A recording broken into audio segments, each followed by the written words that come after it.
Tonight, on 24, Netanyahu says Trump aims for an Iran deal acceptable to Israel, but he is still pessimistic.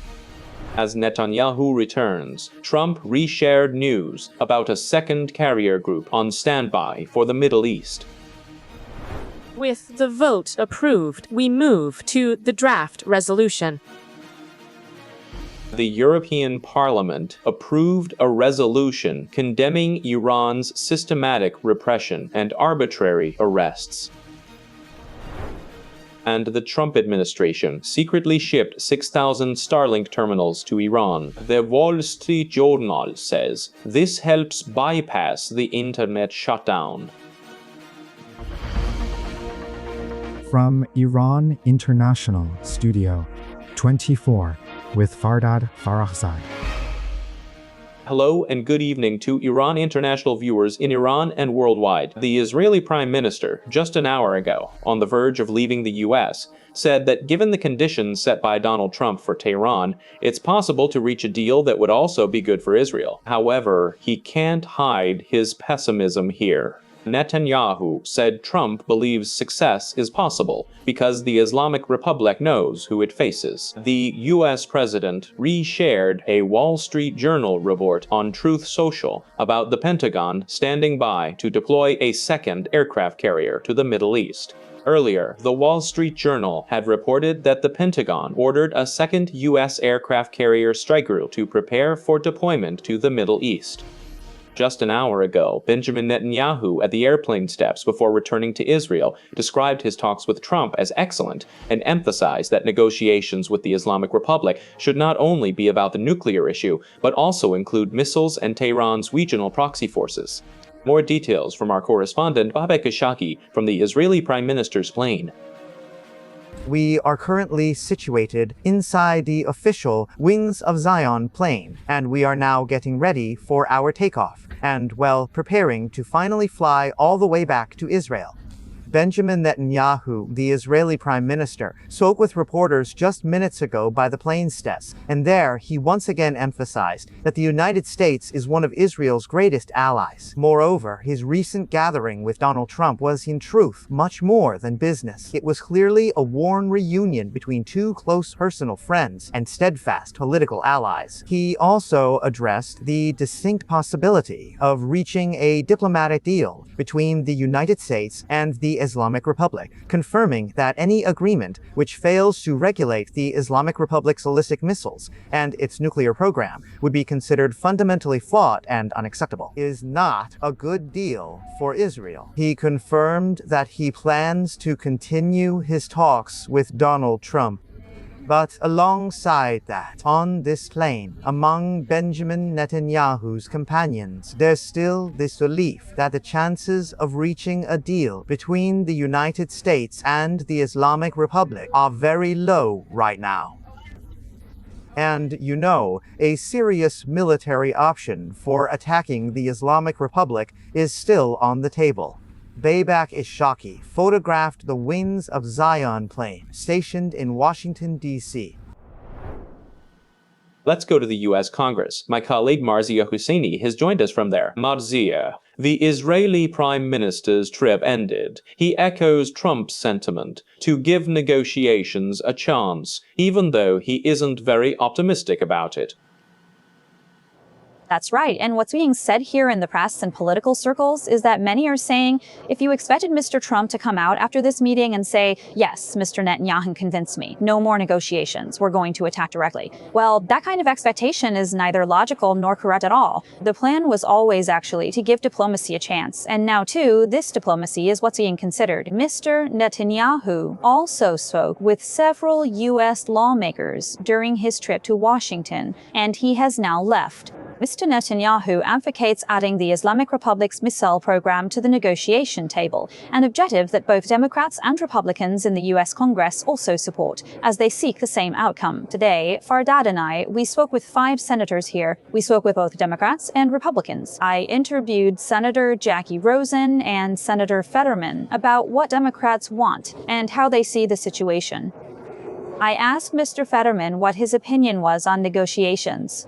He said, "I support war. I support the option of a military attack." He says the same thing as always. Negotiating with the Islamic Republic is a waste of time.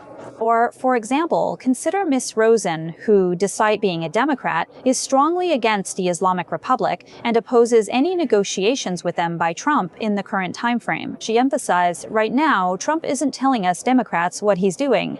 She stated the American Congress clearly and strongly supports the people inside Iran. Two other people I spoke with from the Republican Party, Miss Ernst, she also said the same things as Mr. Netanyahu. The fact that the U.S. is sending more aircraft carriers to the region means that the Islamic Republic will be forced to retreat more at the negotiation table. Senator Hoeven made similar remarks. Let's watch the interview and be right back. I think we have to keep the pressure on Iran.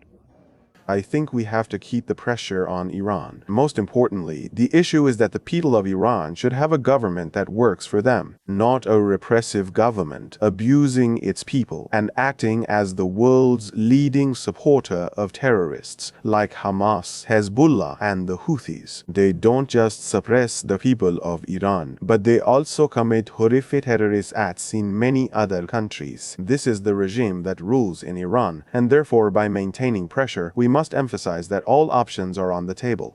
Our target is not Iran's people. We stand with them. Our target is the country's leaders who must understand all options have been considered. The Iranian leaders who are in power now understand all options are on the table. A very important point right now is this post that Mr. Trump published about 2 or 3 hours ago. He reposted the WSJ about sending another carrier to the Middle East. We know Mr. Trump first spoke about this aircraft carrier Tuesday, telling Axios reporter Barak Ravid. He said he hadn't decided yet, but might send a second carrier to the region. By reposting, it appears the Pentagon and Trump have decided. Although the aircraft carrier is reportedly stationed off the Virginia coast, very close to our location, they are currently undergoing military preparations. It is said that if Trump orders the deployment of this aircraft carrier today, and it remains unclear if he has, the carrier will head to the waters of the Islamic Republic within 2 weeks. We know it's supposed to join the USS Abraham Lincoln. The senators here in the U.S. Congress are saying that this military arrangement is not meant for leverage. Senator Lindsey Graham said this is far more than leverage. And many other people here in the U.S. Congress, well, they've actually been emphasizing military pressure on the Islamic Republic as the only way for a long time, because they say the Islamic Republic only understands the language of force. Thank you, my colleague Marzia Husseini, joining from the U.S. Congress.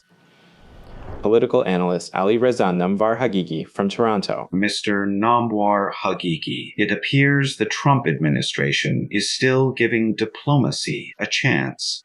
However, listening to the rhetoric of the Islamic Republic's officials, it appears they share little common ground with Washington. They claim no discussion regarding the missile program. Regarding the nuclear program, they openly state that any agreement will be limited to reducing the level of enrichment.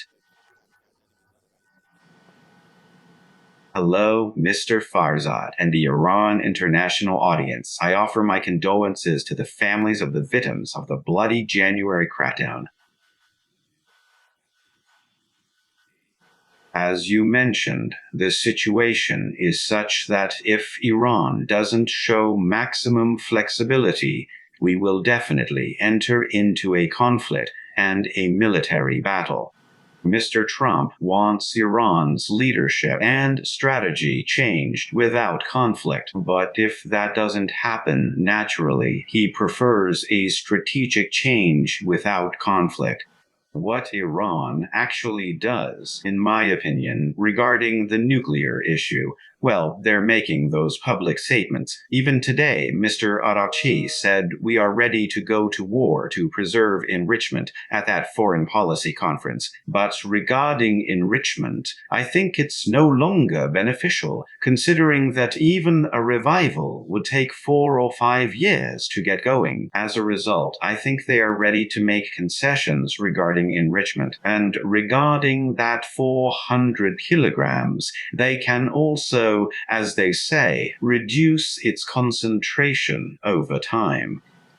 And regarding the policy of de-escalation, which Arab countries are seeking, they are ready to engage in collective participation, or even commit to not acting against the US and its allies, which of course must specifically include Israel. Regarding missiles, it depends on what demands are on the table. It seems America's offers were delivered to Mr. Larijani yesterday, and missiles were definitely included given the ongoing discussions. If it's about the range in kilometers, up to a point where their defense issue isn't resolved, in my opinion, they will accept it, but I doubt they'll do more than that.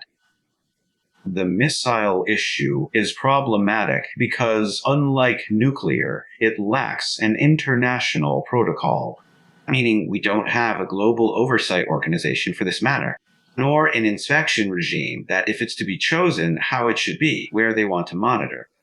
Information about these ties their hands and exposes them to new attacks. Therefore, I doubt they'll be flexible regarding missiles.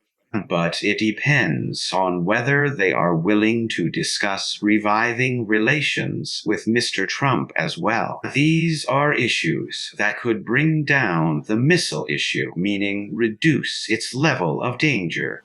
But if, naturally, they don't back down on those issues, the missile issue will also remain a prominent one and will head towards having a military conflict. Furthermore, the new military conflict, as your colleague mentioned, will definitely operate at a level significantly higher than the 12-day war. I previously stated that the 12-day war would merely serve as a teaser for this upcoming new war. The war will also have broad dimensions. Both the type of institutions and the type of targets that will be attacked will be different, and its consequences will also be very extensive. And the regime, given the bloody suppression it has carried out and the delegitimization it brought upon itself, can it really enter such a conflict? I highly doubt it, so they will likely show maximum flexibility on these issues.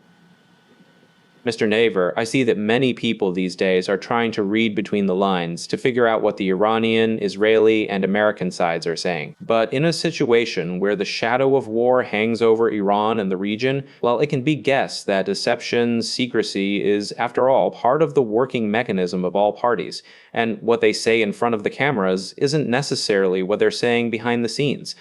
As for the Islamic Republic, well, it has to save face, after all. It's currently in a very weakened position. Before F-35s take to the air, or Tomahawks head towards Iran, or we see an American signature on a contract with the Iranian side, can we really have a clear picture of where we're headed? Honestly, this whole discussion of deception and, as they say, information and propaganda warfare is one of the most complex issues that both sides are using against each other. Definitely, as we've discussed, Israel won't pass up this opportunity because internally the regime has been weakened due to the bloody suppression. And due to economic challenges and internal power struggles, it consequently needs to resolve its concerns regarding the Iran issue. The Iranians had this opportunity to do this after the 12-day war. Trump allowed Iran to sell oil the morning after the ceasefire. But the statements Mr. Khamenei made caused that entire atmosphere that had been created to not only be destroyed, but also for a broader trend of sanctions to be imposed against Iran. And now, in my opinion, if Israel wants to attack, which is highly probable, it will use all its policies to achieve maximum surprise.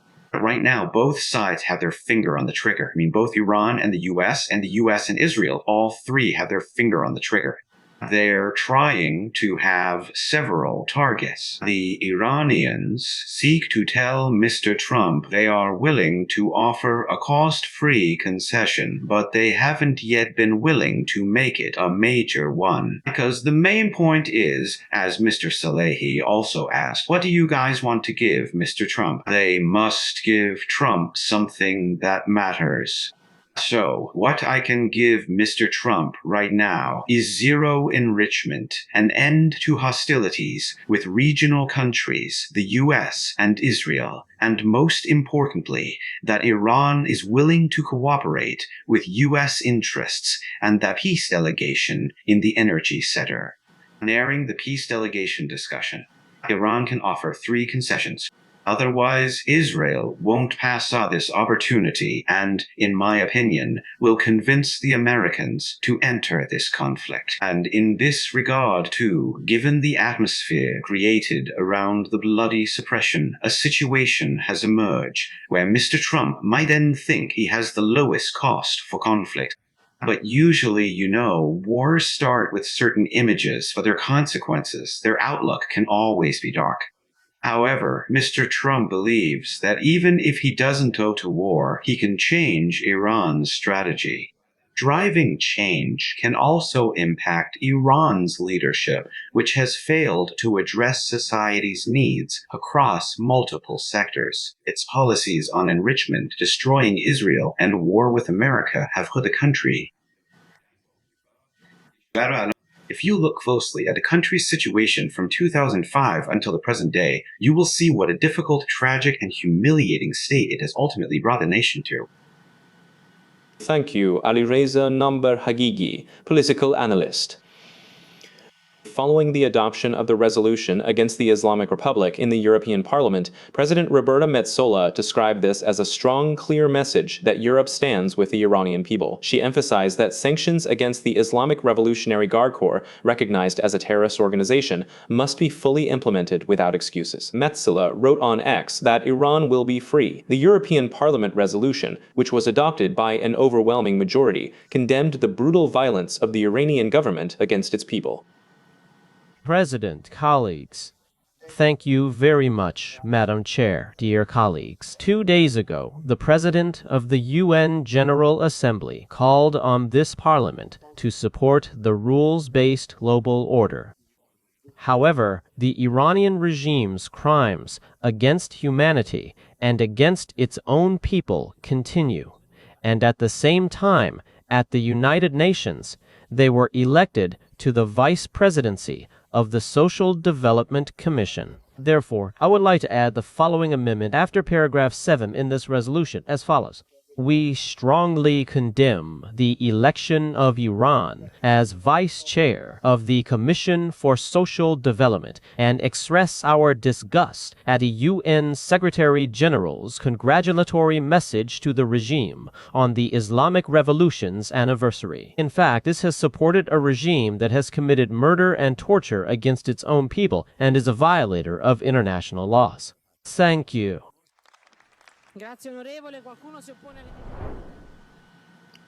Niloufer Pur Ebrahim has joined us from Paris. Niloufer, after years of accused appeasement, Europeans are joining the Americans against the Islamic Republic, perhaps even surpassing them in some regards.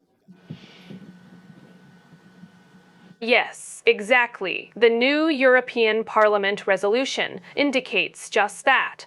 The statement omits any mention of negotiation or resolving Iran's difficulties with the Islamic Republic. Instead, what is visible is a focus on toughening sanctions, targeted measures, and holding officials accountable through prosecution. It's a relatively strong statement, and given that the European Parliament had issued another statement exactly a month ago, it can be described as important in the current situation, as another example of the European Parliament members' support for the people of Iran and their protests. Something they are describing in this statement as the people's right to freedom without Islamist coercion, a statement condemning systematic repression, executions, extrajudicial executions, and enforced disappearances, as well as widespread detentions, whose reported numbers are far less than what has actually occurred, and the unsuitable conditions of detainees, the possibility of mistreatment, torture, execution, and even lack of access to medical treatment are being discussed.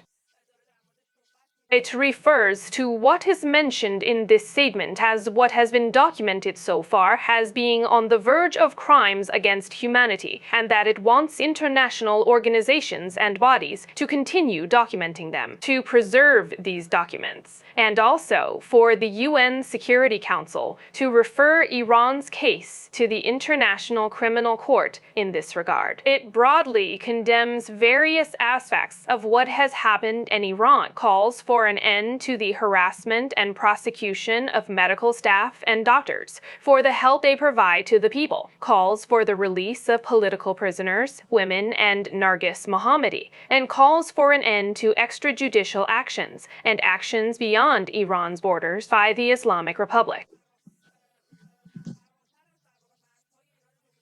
It refers, for example, to the arrest of Fariba Baluch's son, who was pressured over his European Parliament activities. It refers to and calls for support for the people of Iran so that they can continue their activities. Representatives' remarks were immediately voted on and added to this resolution. But there were other sections, other amendments, that ultimately didn't pass, including helping the people of Iran by granting humanitarian visas, providing them with temporary housing, or extending the visas of some Iranians currently in Europe. However, this clause was ultimately agreed upon, that a European Union must support Iranians whose lives are at risk. Thank you, Niloufer. Niloufer Pour Ibrahim from Paris. Iranian-Belgian MP Daria Safai is with us from Brussels. Ms. Safai, thank you for accepting our invitation. I really don't know if we are heading towards war or if an agreement with Iran will be reached, although most analysts say the probability of war is much stronger now. But the Europeans' approach has made it very difficult to imagine going back to square one and starting over. You're right. I also agree with the view that the situation has changed a lot.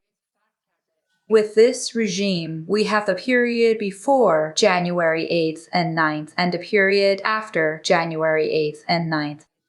With this massacre that the Islamic Republic committed, I think it has become very difficult. It's not easy for any country, any leader, to talk to them. And this issue is being raised a lot in Europe, in European countries, that they are not even willing to negotiate with them now, which is also the right approach. Unfortunately, President Trump's opinion was different. But European countries have widely condemned even the ongoing negotiations right now. Even though they still think a solution must be found, that solution is no longer sitting down with the Islamic Republic. The bill approved yesterday in the European Parliament is a victory for the people of Iran.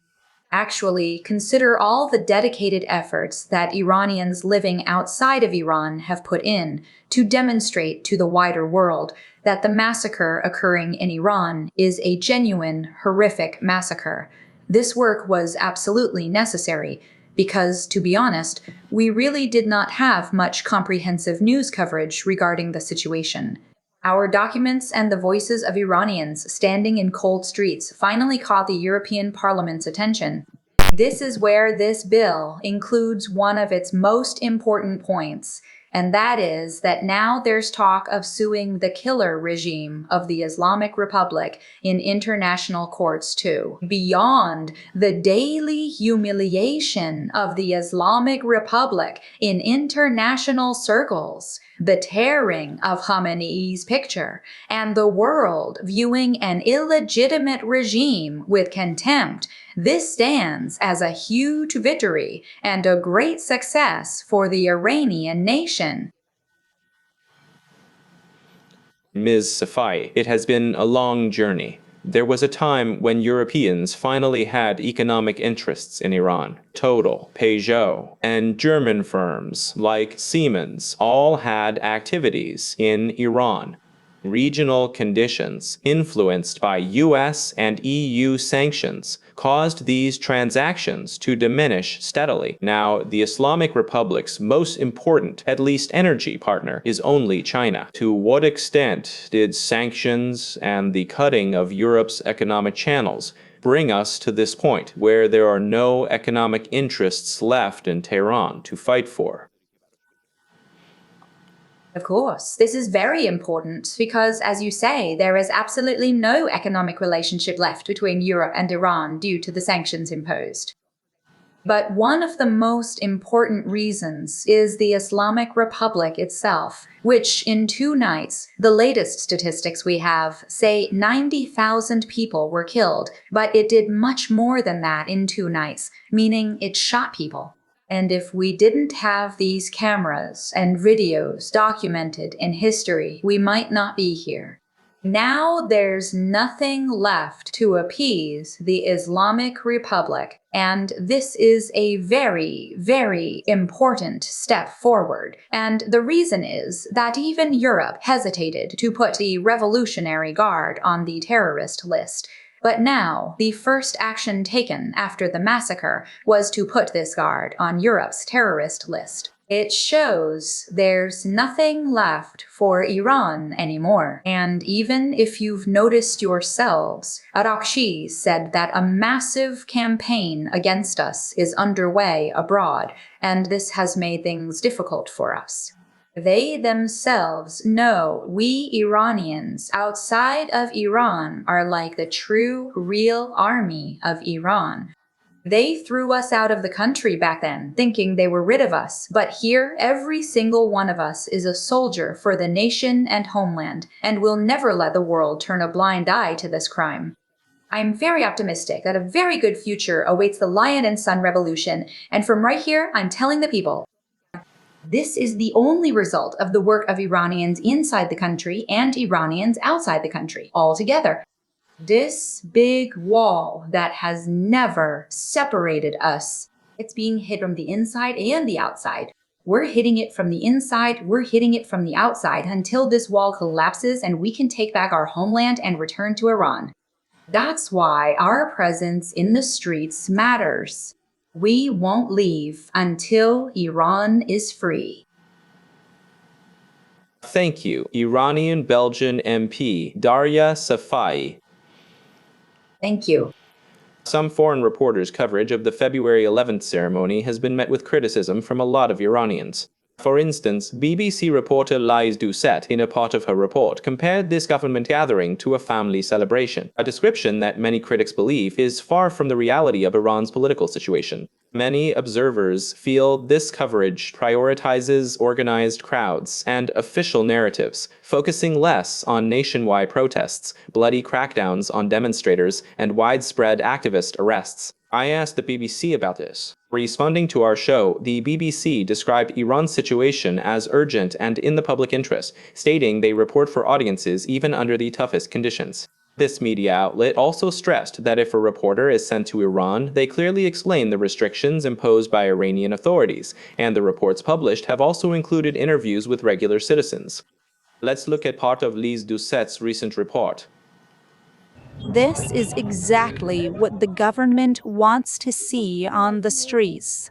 People in Tehran and throughout Iran took to the streets to support the Islamic Republic and the revolution, which is now 47 years old. Today is a public holiday, and the vibe in Tehran feels like a family celebration. Iranians were holding flags and chanting supportive slogans. Writer and Femme Azadi Association co-founder Mona Jafarian is with us from Paris. Ms. Jafarian, thanks for accepting. Naturally, this wasn't Lise Doucet's entire report. Parts of it mention the protests too. However, this part, featuring government rallies and slogans reflecting the image the Islamic Republic wants to project to the world, has faced significant criticism. How is it legitimate when Iran imprisons so many journalists? Iranian journalists outside the country are facing death threats for foreign reporters to go to Tehran and send reports like these. Look, the most important thing we're seeing right now is that people abroad, I mean non-Iranians, they just don't believe this propaganda anymore. Now, really, if you look in France, in England, in Spain, in America, when they see these images, they totally get what's behind it, what the reality is. Because Iranians abroad have been so active that people outside can see the people who were killed and then report how much people have been tortured, raped, shot in hospitals. That really now, this propaganda we're seeing on the BBC, it just doesn't have any effect on Western people anymore. Nobody believes. Ms. Jafarian, I'm sorry to interrupt you. I get that when a reporter from RT or Al Jazeera goes, a lot of people understand what the political agenda is. But when a media outlet that, after all, has international legitimacy, like the BBC, shows an image of Iran like this, I mean, okay, they're reporting from the streets of Tehran, and part of their report is critical, but still, a crowd did show up too. Really, for an average viewer in Manchester or Liverpool unfamiliar with the details of Iran, do you think they'll get a full picture? I know that when these same reporters, for example, go to Pyongyang in North Korea, a Western viewer knows that story, but when it comes to Iran, well, the government also seems to have played the PR game very smartly over the years. Look, until about 2 months ago, sometimes it was really hard for us to get the voice of the Iranian people out to the West. I mean, really, this propaganda and these reporters were making our job super difficult. But after the events inside Iran on January 8th and 9th, the world shook. People in the West are amazed by the courage of the Iranian people. Every day I see them crying, attending protests, and even marching with us because they've really understood now how criminal this regime is. That's why actually now, I'm sorry, I'm really saying this bluntly, but when we used to say Ayatollah BBC, now in the West, they're like, okay, we get why you were saying that. Back in those days, we honestly always assumed that you Iranians were kind of exaggerating the facts, or like just trying to make a really big deal out of it. Now that we see the reality inside Iran, we realize just how far ahead of us you were. But it has no effect on people here. Ms. Jafari, please stay with us. I want to play another part of the remarks from another foreign reporter named Bushra Sheikh from the February 11th ceremony, where she says in her report that millions gathered to say no to Israel and America. Right now, millions have gathered in Tehran's Azadi Square to support the Islamic Republic of Iran. This is a popular gathering, and in my opinion, it's one of the most astonishing scenes one can witness. People gathered to say no to America. They are rejecting Israel. Ms. Jafarian, you mentioned propaganda often. Actually, I think a report like this, its situation is much clearer, and perhaps it's easier for a Western audience to understand, okay, this is a person who clearly has an allegiance to the Islamic Republic system, has gone there, and is preparing a report as propaganda. But actually, what perhaps complicates things more are these reports from BBC, CNN, and other reputable media outlets that go to Iran. Do they go to these countries because of extensive access? And if they really don't go, well, many will say, okay, we won't be able to go to a large part of the world to prepare reports. If that's the case, we'd only have to report from Norway, Sweden, and the United States. People are now aware enough to know that a reporter who is currently... Apologies, Ms. Jafarian. Right now, Donald Trump is speaking about Iran. We want to go and hear a part of his remarks, and we hope to be able to return to you.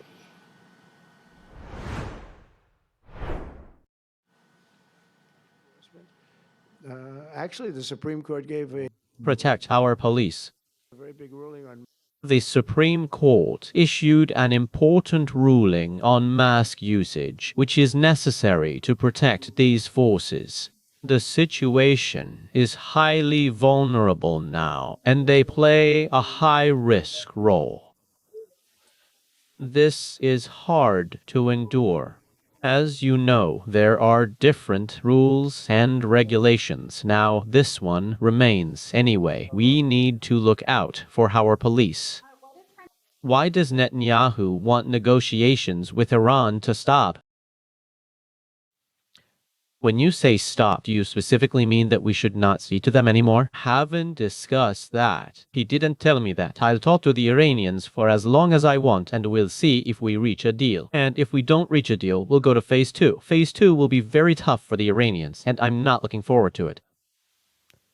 Mr. President, thanks to you, no Israeli hostages remain in Gaza. Thank you very much. Do you believe Bibi bears responsibility for the security catastrophe that happened on October 7th?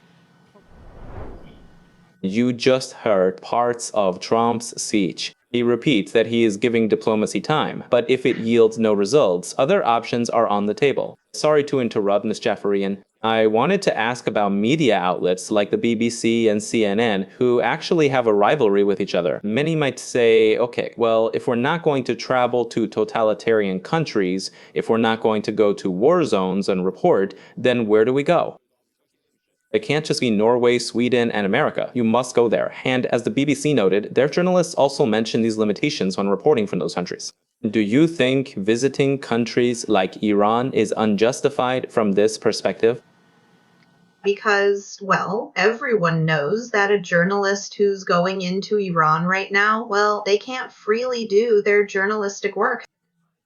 That's why I think people are now more focused on those journalists who can take videos from inside Iran, come here and translate them, and somehow work secretly so they can be the voice of the people inside.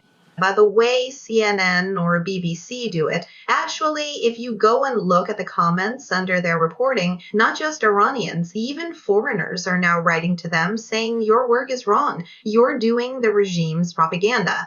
I see it myself now in France. One of the journalists who always reports from Tehran for several French channels, the French themselves are now writing to them saying, well, this guy who has internet right now, while the internet is cut off inside Iran, this guy who lives there and can work, they don't throw him in prison like Iranian journalists who are currently in prison. Well, how can we, French people, believe what he's telling us? I think the world is really changing. Although it was hard 6 months ago to show the true voice of the Iranian people because of BBC and CNN journalists, we also have a few people here in France who it would cast regime and reformists as the Iranian people's opposition. That the best thing that can be done in Iran is just reform. That's all. This regime won't go away. But these tactics fail now because the world has suddenly stood with the Iranian people after recent events.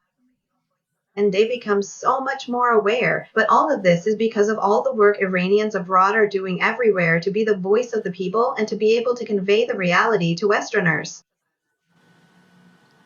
Thank you. Mona Jafarian, Fem Azadi co-founder, joins us from Paris. The WSJ reports the Trump administration secretly sent 6,000 Starlink receivers to Iran to help dissidents bypass shutdowns. Informed officials reportedly said Trump was aware, but it is unclear whether he or another official directly approved it. Science journalist Mehdi Saremi Fad joins from Regina. Mr. Saremi Fad, many were actually hesitant about how much the Trump administration continued the policy of supporting free internet, like previous administrations, or not. This report contradicts that, claiming the Trump administration knowingly sent at least 6,000 devices to Iran.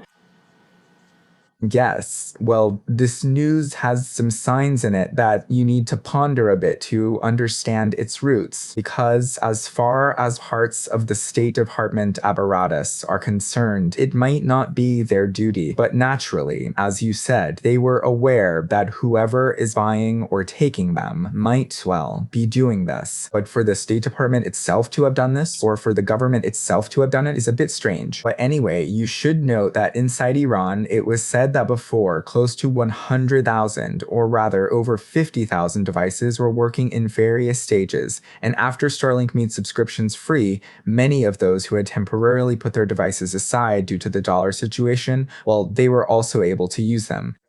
Compared to the number of devices inside Iran, this fraction isn't very significant. At maybe 5 to 10% of devices, it doesn't create a serious change. While, we know that those budgets that were spent on free internet, for example, specifically we see what a great job Conduit did inside Iran and Tunisia, at least after a while, to really establish communications, even though it had lost many of its server locations during the same period when Dodge and Elon Musk were cutting funds. Practically, Conduit was half-baked when it came to aiding the Iranian people.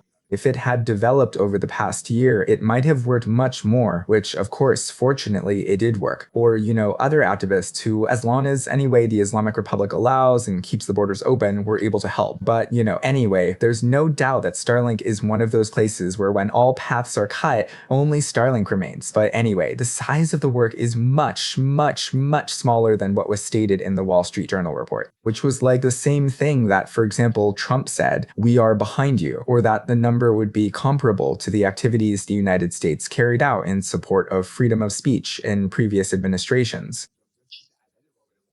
Neither the size of the work nor the amount that has been spent. Now, in addition, it also has those strange news complexities that we need to delve deeper into to see how much truth it has, how much accuracy, especially since we are in a situation where the Islamic Republic is using propaganda from elsewhere, including, the letter from Ali Bahraini, Iran's representative in Geneva, which he sent to the ITU board last week, claiming that those who are using Starlink in Iran are terrorists, and that Starlink has been used in terrorist operations, which is in fact why the Islamic Republic sent this letter to the International Telecommunication Union.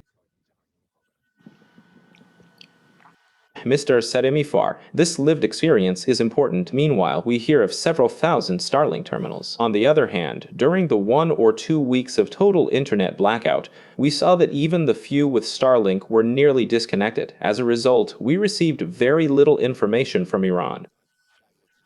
Current systems truly seem to help Iranians bypass ongoing filtering and access free internet while restrictions persist in Iran. But when the Islamic Republic completely cuts it off, it seems to succeed to a significant extent. Yes, that's completely true. I mean, the issue isn't just about buying some Starlinks and smuggling them into Iran or even getting them across the border. The issue is who gets it once inside Iran. First, a significant portion reaches those avoiding politics, such as traders dealing with China.